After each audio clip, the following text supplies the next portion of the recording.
सावधान तिष्ठ। दूजा प्रणाम। एक दो तीन। संग विक्र। गीत। जुग जुग जीवे साडी भारत मां, साडे जीन दी ते साडे मरण दी थां। जुग जुग जीवे साडी भारत मां, साडे जीन दी ते साडे मरण दी थां। इस धरती ते राम कृष्ण गुरु नानक जी अवतारे सन। इस खातिर दशमेश पिता ने चारों पुत्र वारे सन। क्यों ना होवे अंबरां दे विच एदा नां, साडे जीन दी ते साडे मरण दी थां। जुग जुग जीवे साडी भारत मां, साडे जीन दी ते साडे मरण दी थां। राजगुरु सुखदेव भगत सिंह दी शहीदी टोलियां, आजादी दे लई खादियां सीने दे विच गोलियां। जिन्हां दी शहीदियां दी मानदे हां छां, साडे जीन दी ते साडे मरण दी थां। जुग जुग जीवे साडी भारत मां, साडे जीन दी ते साडे मरण दी थां। ਵੱਖ ਵੱਖ ਪੰਥਾਂ ਦੇ ਅਸੀਂ ਇੱਕ ਮਾਲਾ ਵਿੱਚ ਪਿਰੋਏ ਹਾਂ। ਇੱਕ ਜਗ੍ਹਾ ਤੇ ਹੱਸੇ ਹਾਂ ਤੇ ਇੱਕ ਜਗ੍ਹਾ ਤੇ ਰੋਏ ਹਾਂ। ਇੱਕੋ ਸਾਡੀ ਜਿੰਦੜੀ ਤੇ ਇਹੋ ਸਾਡੀ ਜਾਨ, ਸਾਡੇ ਜੀਣ ਦੀ ਤੇ ਸਾਡੇ ਮਰਨ ਦੀ ਥਾਂ। जुग जुग जीवे साडी भारत मां, साडे जीन दी ते साडे मरण दी थां। ਪਿਆਰੇ ਸਵੈਮ ਸਿੱਖ ਬੰਧੂਓ, ਅੱਜ ਵਿਆਸ ਪੂਰਨਿਮਾ ਦੇ ਪਵਿੱਤਰ ਦਿਨ 'ਤੇ ਆਪ ਸਭ ਨੂੰ ਬਹੁਤ-ਬਹੁਤ ਸ਼ੁਭਕਾਮਨਾਵਾਂ। ਮੈਂ ਆਪ ਜੀ ਦੇ ਨਾਲ ਕੁਝ ਪਰਿਚੈ ਕਰਵਾ ਰਿਹਾ ਹਾਂ। ਪਹਿਲਾ ਪਰਿਚੈ ਹੈ ਸ਼੍ਰੀਮਾਨ ਰਾਜ ਜੀ, ਜੋ ਸ਼੍ਰੀ ਮੁਕਤਸਰ ਸਾਹਿਬ ਜ਼ਿਲ੍ਹਾ ਦੇ ਮਾਨਯ ਸੰਘ ਚਾਲਕ ਦੀ ਜ਼ਿੰਮੇਵਾਰੀ ਹੈ। ਔਰ ਦੂਸਰਾ ਪਰਿਚੈ ਹੈ ਸ਼੍ਰੀਮਾਨ ਧਰੁਵ ਜੀ, ਜੋ ਆਪਣੇ ਬਠਿੰਡਾ ਵਿਭਾਗ ਦੇ ਵਿਭਾਗ ਸਹਿ ਕਾਰਿਆਵਾਹ ਵਜੋਂ ਜ਼ਿੰਮੇਵਾਰੀ ਦੇ ਰਹੇ ਹਨ। ਔਰ ਤੀਸਰਾ ਪਰਿਚੈ ਹੈ ਸ਼੍ਰੀਮਾਨ ਲੀਲਾਧਰ ਜੀ, ਜੋ ਉੱਤਰ ਖੇਤਰ ਦੇ ਸੰਗਠਨ ਮੰਤਰੀ ਵਜੋਂ ਜ਼ਿੰਮੇਵਾਰੀ ਹੈ। ਔਰ ਅੱਜ ਆਪਾਂ ਸਭ ਨੂੰ ਇਹਨਾਂ ਦਾ ਮਾਰਗਦਰਸ਼ਨ ਮਿਲਣ ਵਾਲਾ ਹੈ। परम पवित्र भगवत ध्वज, बहुत ही सत्कारयोग माननीय ਜ਼ਿਲ੍ਹਾ ਸੰਚਾਲਕ ਜੀ ਅਤੇ ਜੇਸ਼ਟ ਸ੍ਰੇਸ਼ਟ ਸਵੈਮਸੇਵਕ ਵੀਰੋ, ਅੱਜ ਬੜਾ ਸੁਭਾਗਸ਼ਾਲੀ ਦਿਨ ਹੈ ਸਾਡੇ ਸਾਰਿਆਂ ਦੇ ਲਈ। ਅੱਜ ਦਾ ਦਿਨ ਸ੍ਰੀ ਗੁਰੂ ਪੂਜਾ ਦਾ ਦਿਨ ਹੈ। ਗੁਰੂ ਪੂਜਾ ਨੂੰ ਵਿਆਸ ਪੂਜਾ ਵੀ ਕਹਿੰਦੇ ਨੇ।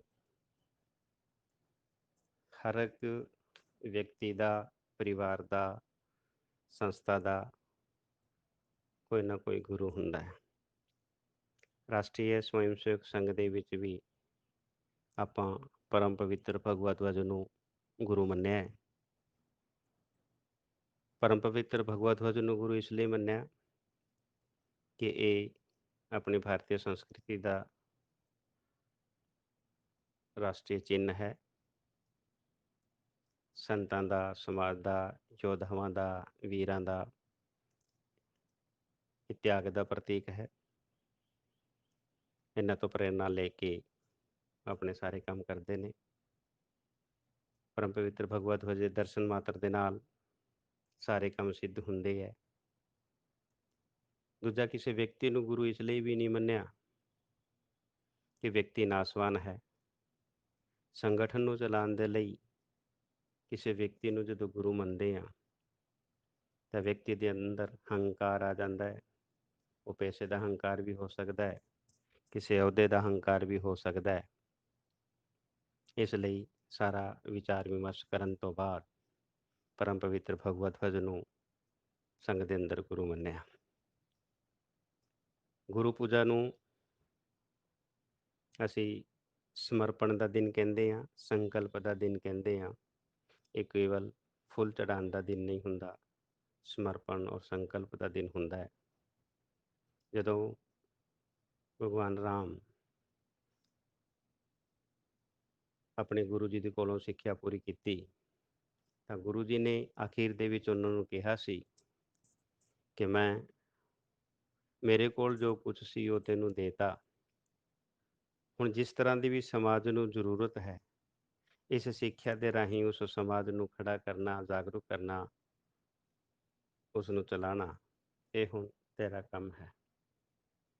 ਭਗਵਾਨ ਰਾਮ ਨੇ ਉਸ ਸਿੱਖਿਆ ਦੇ 3 ਹਿੱਸੇ ਕੀਤੇ, 3 ਬਿੰਦੂ ਬਣਾਏ।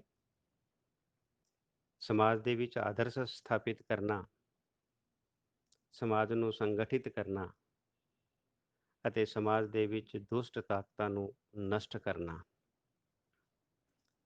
ਭਗਵਾਨ ਰਾਮ ਨੇ ਪਤੀ ਕੈਸਾ ਹੋਵੇ, ਬੇਟਾ ਕੈਸਾ ਹੋਵੇ, ਭਰਾ ਕੈਸਾ ਹੋਵੇ, ਸਿੱਸ਼ਿਆ ਕੈਸਾ ਹੋਵੇ, ਰਾਜਾ ਕਿਸ ਤਰ੍ਹਾਂ ਦਾ ਹੋਵੇ, ਮਿੱਤਰ ਕਿਸ ਤਰ੍ਹਾਂ ਦਾ ਹੋਵੇ, ਇਹ ਸਾਰੀਆਂ ਮਰਿਆਦਾਵਾਂ ਸਮਾਜ ਨੂੰ ਦੱਸੀਆਂ ਔਰ ਇਸ ਲਈ ਭਗਵਾਨ ਰਾਮ ਨੂੰ ਮਰਿਆਦਾ ਪੁਰਸ਼ੋਤਮ ਵੀ ਕਹਿੰਦੇ ਨੇ। ਸਮਾਜ ਦੇ ਵਿੱਚ ਜੀਵਨ ਸ਼ੈਲੀ ਕਿਸ ਤਰ੍ਹਾਂ ਦੀ ਹੋਵੇ, ਇਹ ਭਗਵਾਨ ਰਾਮ ਨੇ ਦੱਸੀ। ਫਿਰ ਸਮਾਜ ਨੂੰ ਸੰਗਠਨ ਕਰਨ ਵਾਸਤੇ, ਸੰਗਠਿਤ ਕਰਨ ਵਾਸਤੇ ਛੋਟੇ ਤੋਂ ਛੋਟੇ ਵਿਅਕਤੀ ਤੋਂ ਲੈ ਕੇ ਰਾਜਾ ਤੱਕ ਦੇ ਵਿਅਕਤੀਆਂ ਤੱਕ ਉਹਨਾਂ ਨੇ ਸੰਪਰਕ ਕੀਤਾ, ਉਹਨਾਂ ਨੇ ਵਿਚਰਨ ਕੀਤਾ, ਚਾਹੇ ਉਹ ਬਿਲਵਿੰਦੇ ਦੇ ਜੂਠੇ ਬੇਰ ਖਾਣ ਤੋਂ ਲੈ ਕੇ ਸੁਗਰੀਵ ਨੂੰ ਰਾਜ ਤਿਲਕ ਦੇਣ ਤੱਕ ਦੇ ਸਾਰੇ ਕੰਮ, ਭਵਿਸ਼ਯ ਨੂੰ ਰਾਜ ਤਿਲਕ ਦੇਣ ਤੱਕ ਦੇ ਸਾਰੇ ਕੰਮ, ਵਨਾਂ ਦੇ ਵਿੱਚ ਰਹਿਣ ਵਾਲੇ ਲੋਕਾਂ ਨੂੰ ਇਕੱਠੇ ਕਰਨ ਦੇ ਕੰਮ, ਸਮਾਜ ਨੂੰ ਸੰਗਠਿਤ ਕਰਨਾ ਔਰ ਸੰਗਠਿਤ ਸਮਾਜ ਠੀਕ ਇੱਕ ਦਿਸ਼ਾ ਵਿੱਚ ਚੱਲੇ, ਇਸ ਤਰ੍ਹਾਂ ਦੇ ਕੰਮ ਭਗਵਾਨ ਰਾਮ ਨੇ ਕੀਤੇ। ਜਦੋਂ ਸਿੱਖਿਆ ਲੈ ਕੇ ਜਾ ਰਹੇ ਸੀ, ਰਸਤੇ ਵਿੱਚ ਹੱਡੀਆਂ ਦਾ ਢੇਰ ਵੇਖ ਕੇ ਰਾਮ ਜੀ ਨੇ ਆਪਣੇ ਗੁਰੂ ਤੋਂ ਪੁੱਛਿਆ ਸੀ ਕਿ ਗੁਰੂ ਜੀ ਇਹ ਕੀ? ਤਾਂ ਗੁਰੂ ਜੀ ਨੇ ਕਿਹਾ ਕਿ ਇੱਥੇ ਸੰਤ ਸਮਾਜ ਰਹਿੰਦਾ ਹੈ, ਉਹ ਹਵਨ ਯੱਗ ਕਰਦਾ ਹੈ, ਪੂਜਾ ਕਰਦਾ ਹੈ, ਤਪੱਸਿਆ ਕਰਦਾ ਹੈ, ਲੇਕਿਨ ਇਸ ਇਲਾਕੇ 'ਚ ਰਾਖਸ਼ ਵੀ ਰਹਿੰਦੇ ਹੈ, ਉਹਨਾਂ ਨੂੰ ਮਾਰਦੇ ਹੈ, ਖਾਂਦੇ ਹੈ ਔਰ ਉਹਨਾਂ ਸੰਤਾਂ ਦੀ, ਰਿਸ਼ੀਆਂ ਦੀ ਹੱਡੀਆਂ ਦਾ ਢੇਰ ਹੈ। ਤਾਂ ਭਗਵਾਨ ਰਾਮ ਨੇ ਸੰਕਲਪ ਲਿਆ ਸੀ ਕਿ ਇਸ ਸਮਾਜ ਦੇ ਅੰਦਰ ਜਿੰਨੇ ਵੀ ਦੁਸ਼ਟ ਲੋਕ ਨੇ, ਆਤਤਾਈ ਲੋਕ ਨੇ, ਰਾਖਸ਼ ਲੋਕ ਨੇ, ਉਹਨਾਂ ਦਾ ਮੈਂ ਖਾਤਮਾ ਕਰਾਂਗਾ। ਔਰ ਸੱਚਮੁੱਚ ਦੇ ਅੰਦਰ ਭਗਵਾਨ ਰਾਮ ਨੇ ਉਸ ਨੂੰ ਦੇਖ ਕੇ ਢੇਰ ਨੂੰ, ਹੱਡੀਆਂ ਦੇ ਢੇਰ ਨੂੰ, ਔਰ ਸੰਕਲਪ ਲਿਆ ਸੀ ਔਰ ਰਾਖਸ਼ਾਂ ਦਾ ਨਾਸ਼ ਕੀਤਾ ਸੀ। ਇਸ ਲਈ ਭਗਵਾਨ ਰਾਮ ਨੇ ਜਦੋਂ 3 ਬਿੰਦੂ ਬਣਾਏ ਤਾਂ 3 ਬਿੰਦੂਆਂ ਦੇ ਅਨੁਸਾਰ ਸਮਾਜ ਦੇ ਵਿੱਚ ਮਰਿਆਦਾਵਾਂ ਦਾ ਸਥਾਪਨਾ ਕਰਨਾ, ਸਮਾਜ ਨੂੰ ਸੰਗਠਿਤ ਕਰਨਾ ਔਰ ਦੁਸ਼ਟਾਂ ਦਾ ਨਾਸ਼ ਕਰਨਾ, ਇਹ ਗੁਰੂ ਪੂਜਾ ਵਾਲੇ ਦਿਨ ਗੁਰੂ ਦੀ ਦਿੱਤੀ ਸਿੱਖਿਆ ਦੇ ਉੱਤੇ ਖਰੇ ਉਤਰਦੇ ਹੋਏ ਇਹ ਸਾਰੇ ਕੰਮ ਆਪਣੇ ਜੀਵਨ ਕਾਲ ਦੇ ਅੰਦਰ ਕੀਤੇ। ਗੁਰੂ ਪੂਜਾ ਵਾਲੇ ਦਿਨ ਆਪਾਂ ਕਹਿੰਦੇ ਹਾਂ ਤਨ ਸਮਰਪਿਤ, ਮਨ ਸਮਰਪਿਤ, ਧਨ ਸਮਰਪਿਤ, ਚਾਹਤਾ ਹੂੰ ਤੁਝੇ ਕੁਛ ਹੋਰ ਵੀ ਦੂੰ। ਤਾਂ ਤਨ ਸਮਰਪਿਤ ਦੇ ਲਈ ਅਸੀਂ ਇੱਕ ਉਦਾਹਰਨ ਦੇ ਸਕਦੇ ਹਾਂ।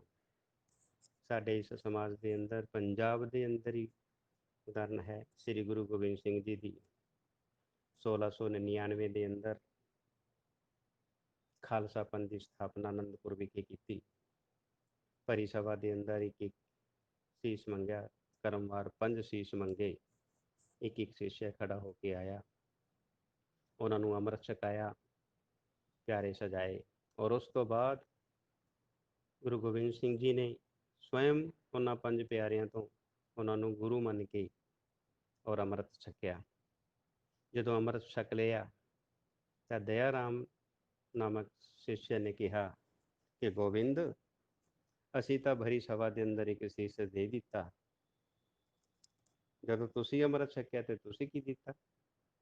ਤਾਂ ਗੁਰੂ ਗੋਬਿੰਦ ਸਿੰਘ ਜੀ ਮੁਸਕਰਾਉਂਦੇ ਹੋਏ ਕਹਿੰਦੇ ਹੈ ਇੱਕ ਸੀਸ ਤਾਂ ਮੈਂ ਮੇਰੀ 9 ਸਾਲ ਦੀ ਉਮਰੇ ਦੇ ਦਿੱਤਾ ਸੀ, ਪਰ ਜਦੋਂ ਜਦੋਂ ਦੇਸ਼ ਔਰ ਸਮਾਜ ਨੂੰ ਜ਼ਰੂਰਤ ਪਏਗੀ, ਮੈਂ ਔਰ ਮੇਰਾ ਪਰਿਵਾਰ ਕਦੇ ਪਿੱਛੇ ਨਹੀਂ ਹਟੇਗਾ। ਔਰ ਇਸ ਧਰਮ ਦੀ ਰਾਖੀ ਦੇ ਲਈ, ਇਸ ਦੇਸ਼ ਦੀ ਰਾਖੀ ਦੇ ਲਈ ਚਾਰੋਂ ਬੱਚੇ, ਆਪਣੇ ਪਿਤਾ, ਆਪਣੀ ਮਾਤਾ, ਆਪਣੇ ਆਪ ਨੂੰ ਮੁਗਲਾਂ ਦੇ ਨਾਲ ਯੁੱਧ ਕਰਦੇ ਕਰਦੇ ਇਸ ਦੇਸ਼ ਦੇ ਲੇਖੇ ਲਾਏ। ਤਨ ਸਮਰਪਿਤ ਕਰਨਾ ਹੋਵੇ ਤਾਂ ਗੁਰੂ ਗੋਬਿੰਦ ਸਿੰਘ ਜੀ ਦੀ ਤਰ੍ਹਾਂ ਆਪਣਾ ਤਨ, ਪਿਤਾ ਦਾ ਤਨ, ਚਾਰੋਂ ਪੁੱਤਰਾਂ ਦਾ ਤਨ, ਮਾਤਾ ਦਾ ਤਨ ਇਸ ਦੇਸ਼ ਔਰ ਸਮਾਜ ਦੇ ਲਈ ਸਮਰਪਿਤ ਕੀਤਾ। ਗੁਰੂ ਚਰਨਾਂ ਦੇ ਵਿੱਚ ਜਦੋਂ ਸਮਰਪਿਤ ਕਰਤਾ ਕਿ ਇੱਕ ਸੀਸ ਮੈਂ ਦੇਤਾ ਸੀ, ਜਦੋਂ ਲੋੜ ਪਏਗੀ ਪਿੱਛੇ ਨਹੀਂ ਹਟਾਂਗਾ। ਔਰ ਸੱਚਮੁੱਚ ਦੇ ਅੰਦਰ ਪੂਰਾ ਵੰਸ਼ ਇਸ ਦੇਸ਼ ਔਰ ਸਮਾਜ ਔਰ ਧਰਮ ਦੇ ਖਾਤਿਰ ਕੁਰਬਾਨ ਕੀਤਾ। ਇਸ ਲਈ ਉਹਨੂੰ ਗੁਰੂ ਗੋਬਿੰਦ ਸਿੰਘ ਜੀ ਨੂੰ ਸਰਵੰਸ ਦਾਨੀ ਵੀ ਕਿਹਾ ਜਾਂਦਾ ਹੈ। ਆਪਣੇ ਇਸ ਸਮਾਜ ਦੇ ਅੰਦਰ ਅਨੇਕਾਂ ਇਸ ਪ੍ਰਕਾਰ ਦੀਆਂ ਉਦਾਹਰਨਾਂ ਨੇ। ਫਿਰ ਕਹਿੰਦੇ ਹੈ ਕਿ ਮਨ ਸਮਰਪਿਤ। ਅੱਜ ਸਾਰਾ ਸਮਾਜ ਕਰੋਨਾ ਮਹਾਮਾਰੀ ਬਿਮਾਰੀ ਦੇ ਰਾਹੀਂ ਘਿਰਿਆ ਹੋਇਆ ਹੈ। ਪੂਰਾ ਦੁਨੀਆ ਘਿਰੀ ਹੈ, ਆਪਣਾ ਹਿੰਦੁਸਤਾਨ ਵੀ, ਆਪਣਾ ਭਾਰਤ ਵੀ ਘਿਰਿਆ ਹੈ। ਭਾਰਤ ਕੇਵਲ ਕਰੋਨਾ ਮਹਾਮਾਰੀ ਦੇ ਨਾਲ ਹੀ ਨਹੀਂ ਘਿਰਿਆ, ਇਹਦੇ ਕਾਰਨ ਆਰਥਿਕ ਸਥਿਤੀ ਨਾਲ ਵੀ ਘਿਰ ਗਿਆ। ਚੀਨ ਔਰ ਪਾਕਿਸਤਾਨ ਨੇ ਵੀ ਸੀਮਾਵਾਂ ਦੇ ਉੱਤੇ ਕਿਸ ਪ੍ਰਕਾਰ ਦੇ ਨਾਲ ਹੱਲਾ ਬੋਲ ਰੱਖਿਆ ਹੈ। ਸਾਡੀ ਫੌਜ, ਸਾਡੇ ਸੈਨਿਕ ਉਸ ਸੀਮਾ ਦੇ ਉੱਤੇ ਡਟੇ ਹੋਏ ਨੇ, ਲੇਕਿਨ ਸਾਰਿਆਂ ਨੂੰ ਕੰਟਰੋਲ ਕਰਨਾ ਔਰ ਸਾਰਿਆਂ ਦੇ ਨਾਲ ਮੁਕਾਬਲਾ ਕਰਨਾ, ਇਹ ਬਿਨਾਂ ਮਨ ਦੇ ਸਮਰਪਿਤ ਕੀਤੇ ਇਸ ਸਮਾਜ ਨੂੰ ਨਹੀਂ ਹੋ ਸਕਦਾ। ਸਾਡੇ ਦੇਸ਼ ਦੇ ਪ੍ਰਧਾਨ ਮੰਤਰੀ ਜੀ ਨੇ ਆਪਣੇ ਮਨ ਨੂੰ ਇਸ ਸਮਾਜ ਦੇ, ਇਸ ਦੇਸ਼ ਦੇ, ਇਸ ਰਾਸ਼ਟਰ ਦੇ ਸਮਰਪਿਤ ਕੀਤਾ ਹੈ। ਪੂਰਾ ਮਨ ਦੇ ਨਾਲ ਇਸ ਮਹਾਮਾਰੀ ਤੋਂ ਛੁਟਕਾਰਾ ਪਾਉਣ ਦੇ ਲਈ, ਆਰਥਿਕ ਦ੍ਰਿਸ਼ਟੀ ਤੋਂ ਉਭਾਰਨ ਦੇ ਲਈ ਔਰ ਸੀਮਾਵਾਂ ਦੇ ਉੱਤੇ ਸੀਮਾਵਾਂ ਦੀ ਰੱਖਿਆ ਕਰਨ ਦੇ ਲਈ ਤਤਪਰ ਨੇ, ਕਿੰਨੇ ਤਿਆਰ ਨੇ। ਅੱਜ ਲਦਾਖ ਦੇ ਅੰਦਰ ਬਿਨਾਂ ਦੱਸੇ ਉੱਥੇ ਗਏ, ਜੋਖਿਮ ਭਰੇ ਇਲਾਕੇ ਦੇ ਅੰਦਰ ਵੀ ਜਾ ਕਰਕੇ ਸਾਡੇ ਦੇਸ਼ ਦੇ ਪ੍ਰਧਾਨ ਮੰਤਰੀ ਨੇ ਸੈਨਿਕਾਂ ਦਾ ਹੌਸਲਾ ਕਿਸ ਤਰ੍ਹਾਂ ਵਧਾਇਆ। ਇਹ ਹੈ ਮਨ ਦਾ ਸਮਰਪਣ।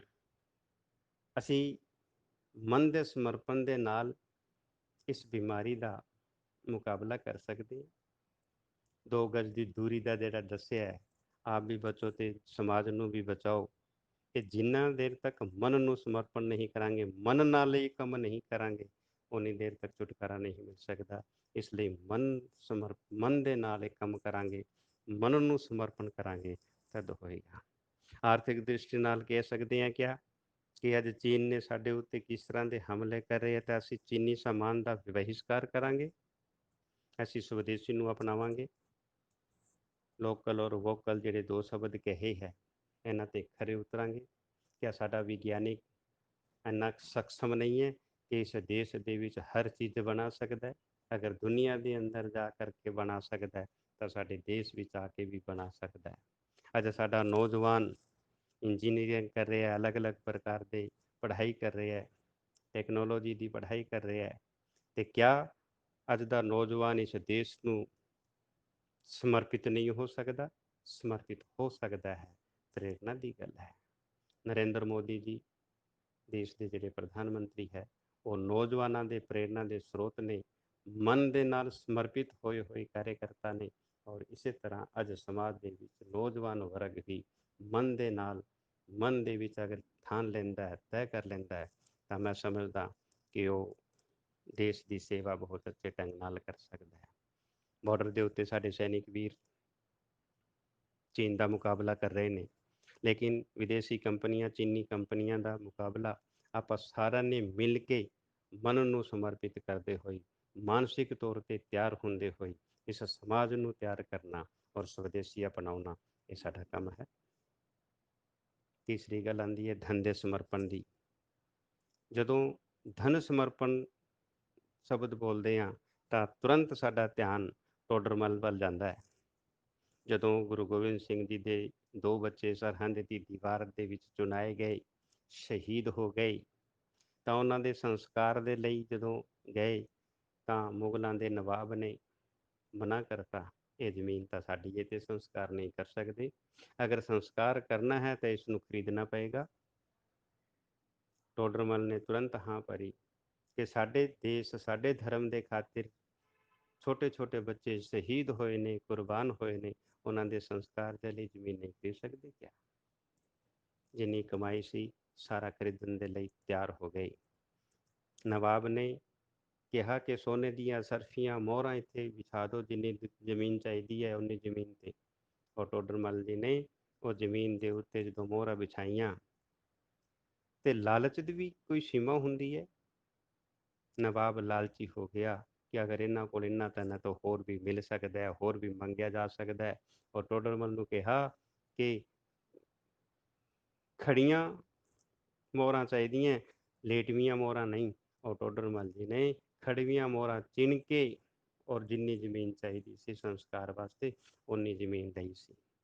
ਪੂਰੀ ਜ਼ਿੰਦਗੀ ਦਾ ਧਨ ਸਮਰਪਿਤ, ਇਕੱਠਾ ਕੀਤਾ ਹੋਇਆ ਧਨ ਇਸ ਸਮਾਜ ਦੇ ਲਈ ਸ਼ਹੀਦ ਹੋਏ ਬੱਚਿਆਂ ਦੇ ਸੰਸਕਾਰ ਦੇ ਜ਼ਮੀਨ ਲਈ ਖਰੀਦਿਆ ਸੀ। ਕਿਆ ਧਨ ਦੀ ਸਾਡੇ ਦੇਸ਼ ਦੇ ਅੰਦਰ ਕਮੀ ਹੈ?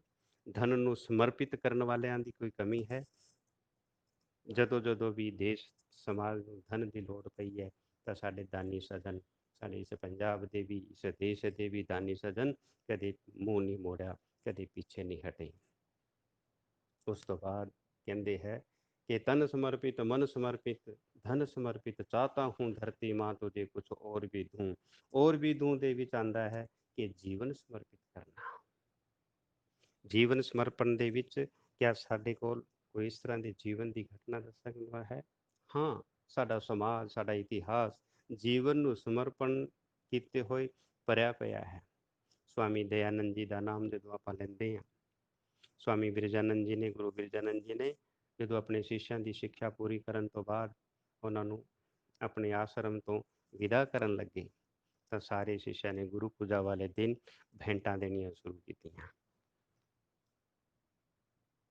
ਸਵਾਮੀ ਦਇਆਨੰਦ ਜੀ ਘਰ ਤੋਂ ਗਰੀਬ ਸੀ, ਭੇਂਟਾਂ ਦੇਣ ਨੂੰ ਕੁਝ ਵੀ ਨਹੀਂ ਸੀ।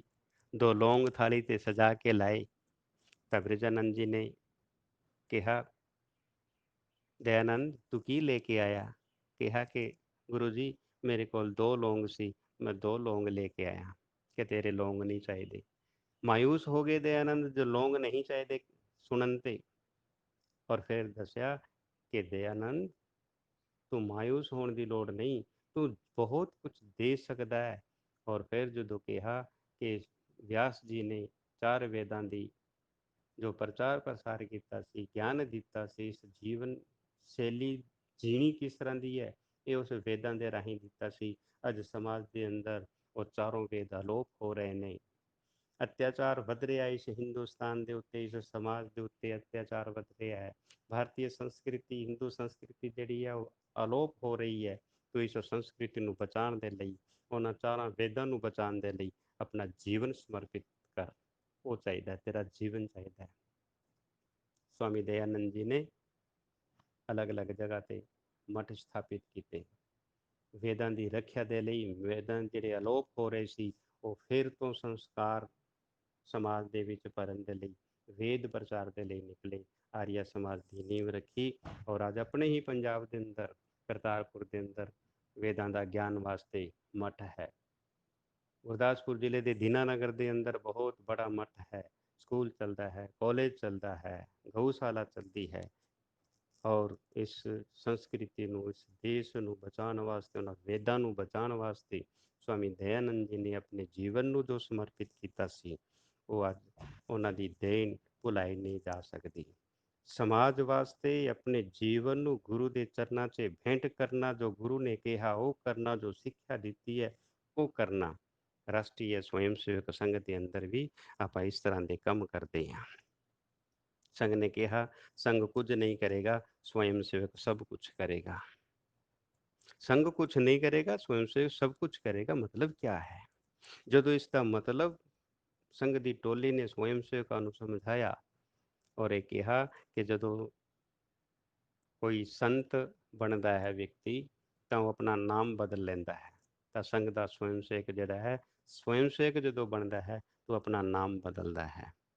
ਕਿਸੇ ਦਾ ਨਾਮ ਧਰੁਵ ਹੋਏਗਾ, ਕਿਸੇ ਦਾ ਸੰਜੀਵ ਹੋਏਗਾ, ਕਿਸੇ ਦਾ ਸੁਰਿੰਦਰ ਹੋਏਗਾ, ਲੇਕਿਨ ਜਦੋਂ ਸਮਾਜ ਵਿੱਚ ਨਿਕਲਦਾ ਹੈ ਤਾਂ ਉਹ ਸਵੈਮ ਸੇਵਕ ਦੇ ਨਾਤੇ ਨਿਕਲਦਾ ਹੈ। ਉਹ ਨਾਮ ਨਹੀਂ ਰਹਿੰਦਾ, ਉਹ ਇੱਕ ਸਵੈਮ ਸੇਵਕ ਦੇ ਨਾਤੇ ਨਿਕਲਦਾ, ਉਹ ਸਵੈਮ ਸੇਵਕ ਜਾ ਰਿਹਾ ਹੈ। ਇਸ ਤਰ੍ਹਾਂ ਦਾ ਉਹ ਆਪਣਾ ਨਾਮ ਬਦਲ ਕੇ ਜਾਂਦਾ ਹੈ। ਤਾਂ ਸਮਾਜ ਵਿੱਚ ਜਿੰਨੇ ਵੀ ਕੰਮ ਹੋ ਰਹੇ ਨੇ ਉਹ ਸੰਘ ਦੇ ਸਵੈਮ ਸੇਵਕ ਕਰਦੇ ਹੈ, ਲੇਕਿਨ ਸੰਘ ਦੇ ਨਾਮ ਤੇ ਨਹੀਂ। ਕਿਸਾਨਾਂ ਦੇ ਵਿੱਚ ਕੰਮ ਕਰਨਾ ਹੈ ਤਾਂ ਭਾਰਤੀ ਕਿਸਾਨ ਸੰਘ ਹੈ। ਅੱਜ ਖੇਤੀ ਦੀ ਜਿਸ ਤਰ੍ਹਾਂ ਦੀ ਹਾਲਾਤ ਹੈ, ਉਸ ਹਾਲਾਤਾਂ ਤੋਂ ਨਿਪਟਣ ਦੇ ਲਈ ਭਾਰਤੀ ਕਿਸਾਨ ਸੰਘ ਅੱਗੇ ਆਇਆ ਹੈ। ਰਸਾਇਣਿਕ ਖੇਤੀ ਦੇ ਨਾਲ ਜ਼ਮੀਨ ਦੀ ਉਰਵਰਤਾ ਹੈ, ਉਹਦੀ ਉਪਜਾਊਪਣ ਹੈ, ਉਹ ਖਤਮ ਹੋ ਗਿਆ। ਤਾਂ ਜੈਵਿਕ ਖੇਤੀ ਦਾ ਮੁੱਦਾ ਲਿਆ ਹੈ, ਕਿਸਾਨਾਂ ਦੇ ਉਥਾਨ ਦਾ ਮੁੱਦਾ ਲਿਆ ਹੈ, ਤਾਂ ਭਾਰਤੀ ਕਿਸਾਨ ਸੰਘ ਹੈ। ਮਜ਼ਦੂਰਾਂ ਦੇ ਵਿੱਚ ਕੰਮ ਕਰਨ ਦੇ ਲਈ ਭਾਰਤੀ ਮਜ਼ਦੂਰ ਸੰਘ ਹੈ। ਸੇਵਾ ਦੇ ਕੰਮ ਕਰਨ ਦੇ ਲਈ ਸਮਾਜ ਦੇ ਵਿੱਚ ਤਾਂ ਭਾਰਤੀ ਸੇਵਾ ਭਾਰਤੀ ਹੈ। ਵਿਦਿਆ ਦੇ ਖੇਤਰ ਵਿੱਚ ਕੰਮ ਕਰਨ ਦੇ ਲਈ ਵਿਦਿਆ ਭਾਰਤੀ ਹੈ। ਇਸ ਲਈ ਹਰ ਸੰਗਠਨ ਸੰਘ ਦਾ ਸਵੈਮ ਸੇਵਕ ਚਲਾ ਰਿਹਾ ਹੈ। ਹਰ ਸੰਗਠਨ ਦੇ ਵਿੱਚ ਸੰਘ ਦਾ ਸਵੈਮ ਸੇਵਕ ਹੈ, ਲੇਕਿਨ ਕੋਈ ਵੀ ਸੰਗਠਨ ਸੰਘ ਦਾ ਯੂਨਿਟ ਨਹੀਂ ਹੈ। ਜਿੰਨੇ ਵੀ ਸੰਗਠਨ ਹੈ ਸਾਰੇ ਦੇ ਸਾਰੇ ਸੰਘ ਦੇ ਸਵੈਮ ਸੇਵਕ ਚਲਾਉਂਦੇ ਨੇ ਔਰ ਪੂਰੇ ਸਮਾਜ ਦੇ ਵਿੱਚ ਸਾਰਾ ਕੰਮ ਕਰਦੇ ਹੈ, ਲੇਕਿਨ ਕੋਈ ਵੀ ਸੰਗਠਨ ਸੰਘ ਦਾ ਯੂਨਿਟ ਨਹੀਂ ਹੈ। ਕਿਤਨੀ ਵੱਡੀ ਗੱਲ ਹੈ। ਇਸ ਲਈ ਸੰਘ ਦਾ ਸਵੈਮ ਸੇਵਕ ਹਰ ਪ੍ਰਕਾਰ ਦਾ ਕੰਮ ਕਰਦਾ ਹੈ। ਅੱਜ ਆਪਾਂ ਗੁਰੂ ਪੂਜਾ ਵਾਲੇ ਦਿਨ ਇਹ ਤੈਅ ਕਰੀਏ, ਇਹ ਸੰਕਲਪ ਕਰੀਏ, ਇਸ ਸਮਰਪਣ ਦੇ ਦਿਨ ਦੇ ਵਿੱਚ ਅਗਰ ਆਪਾਂ ਸੰਕਲਪ ਕਰਦੇ ਹਾਂ ਕਿ ਸਮਾਜ ਵਿੱਚ ਜਿੰਨੇ ਵੀ ਅਧੂਰੇ ਕੰਮ ਹੈ ਅਸੀਂ ਆਪਣਾ ਕੀਮਤੀ ਸਮਾਂ ਲਗਾ ਕੇ 2 ਘੰਟੇ 2.5 ਘੰਟੇ 4 ਘੰਟੇ 3 ਘੰਟੇ ਜਿੰਨਾ ਵੀ ਲਗਾ ਸਕਦੇ ਹਾਂ ਇਸ ਸਮਾਜ ਦੇ ਉਥਾਨ ਵਾਸਤੇ, ਚਾਹੇ ਉਹ ਆਰਥਿਕ ਦ੍ਰਿਸ਼ਟੀ ਦਾ ਉਥਾਨ ਹੋਏਗਾ, ਚਾਹੇ ਉਹ ਵਿਦਿਆ ਦਾ ਖੇਤਰ ਦਾ ਉਥਾਨ ਹੋਏਗਾ, ਚਾਹੇ ਕਿਸਾਨਾਂ ਦਾ ਉਥਾਨ ਹੋਏਗਾ, ਚਾਹੇ ਬਾਰਡਰ ਦੇ ਉੱਤੇ ਉਥਾਨ ਹੋਏਗਾ, ਸੈਨਿਕਾਂ ਦੀ ਸਹਾਇਤਾ ਦਾ ਹੋਏਗਾ, ਚਾਹੇ ਚੀਨੀ ਵਸਤੂਆਂ ਦਾ ਬਹਿਸ਼ਕਾਰ ਕਰਨ ਦਾ ਹੋਏਗਾ, ਚਾਹੇ ਸਮਾਜ ਆਜ ਜਾਤੀ ਪਾਤੀ ਦੇ ਅੰਦਰ ਵਿਛੜ ਗਿਆ ਇਸ ਨੂੰ ਇੱਕ ਕਰਨ ਦਾ ਕੰਮ ਹੋਏਗਾ, ਚਾਹੇ ਪਸ਼ੂ ਧਨ ਦਾ ਹੋਏਗਾ। ਅੱਜ ਗਊ ਖਤਮ ਹੋ ਰਹੀ ਹੈ ਤਾਂ ਗਊ ਸੰਵਰਧਨ ਦੇ ਨਾਮ ਤੇ ਕੰਮ ਕਰਨਾ। ਜਿਸ ਤਰ੍ਹਾਂ ਦਾ ਵੀ ਸਮਾਜ ਨੂੰ आवश्यकता ਹੈ ਉਹ ਸਾਰੇ ਦੇ ਸਾਰੇ ਕੰਮ ਸੰਘ ਦੇ ਸਵੈਮ ਸੇਵਕ ਮਿਲ ਕੇ ਕਰਨਗੇ, ਸਾਰੇ ਅੱਗੇ ਵੱਧ ਕੇ ਕਰਨਗੇ। ਇਸ ਤਰ੍ਹਾਂ ਦਾ ਸੰਕਲਪ ਜਦੋਂ ਆਪਾਂ ਲਵਾਂਗੇ ਤਾਂ ਗੁਰੂ ਪੂਜਾ ਵਾਲੇ ਦਿਨ ਆਪਾਂ ਜੋ ਅੱਜ ਇਕੱਠੇ ਹੋਏ ਹਾਂ, ਮੈਂ ਸਮਝਦਾ ਹਾਂ ਕਿ ਗੁਰੂ ਪੂਜਾ ਜਿਹੜੀ ਹੈ ਇਹ ਸਾਡੀ ਸਫਲ ਹੋਏਗੀ। ਸਾਨੂੰ ਪਰਮ ਪਵਿੱਤਰ ਭਗਵਤ ਵਸ ਦੇ ਅੱਜ ਜੋ ਦਰਸ਼ਨ ਹੋਏ ਹੈ, ਇਹਨਾਂ ਦਰਸ਼ਨ ਮਾਤਰ ਦੇ ਨਾਲ ਹੀ ਸਾਡੇ ਦੇ ਵਿੱਚ ਉਤਸ਼ਾਹ ਉਮੰਗ ਆਏਗੀ ਔਰ ਅਸੀਂ ਹੋਰ ਵੱਧ ਚੜ੍ਹ ਕੇ ਅੱਗੇ ਵੱਧ ਚੜ੍ਹ ਕੇ ਇਸ ਦਾ ਕੰਮ ਕਰਾਂਗੇ, ਦੇਸ਼ ਔਰ ਸਮਾਜ ਦਾ ਕੰਮ ਕਰਾਂਗੇ। ਇਹ ਮੈਂ ਸਮਝਦਾ ਹਾਂ। ਇੰਨਾ ਹੀ ਅੱਜ ਦੇ ਮੌਕੇ ਤੇ ਕਹਿਣਾ ਠੀਕ ਸਮਝ। नमस्ते सदा वत्सले मातृभूमे वया हिन्दुभूमे सुखं वर्धितोऽहं महामङ्गले पुण्यभूमे तदर्थे तत्त्वेशकायो नमस्ते नमस्ते प्रभो शक्तिमन् हिन्दुराष्ट्राङ्गभूता इमे सादरन्त्वा नमामो वयं वदीयाय कार्याय पद्माकटीयं शुभामाशिषं देहि तत्पूर्तये अजय्या च विश्वस्य देहि शक्तिं सुशीलं जगद्दे नम्रं भवेत् श्रुतं चैव्यत्कण्टकाकीर्णमार्गं स्वयं स्वीकृतन्न सुगन्तारेत् समुत्कर्षनिःश्रेयसस्यैकमुग्रं परं साधनं नाम वीरव्रतं तदन्तस्फूर्तवक्ष्याधे निष्ठा तदन्तः प्रजागर्तु तीव्रानिशं विजेत्री क्षणसंहता कार्यशक्तिर विदाया सधर्मस्य संरक्षणं परं वै बोन्ये तुमेतत्स्वराष्ट्रं समर्था भूत्वा शिशाते विषं। भारत माता की जय।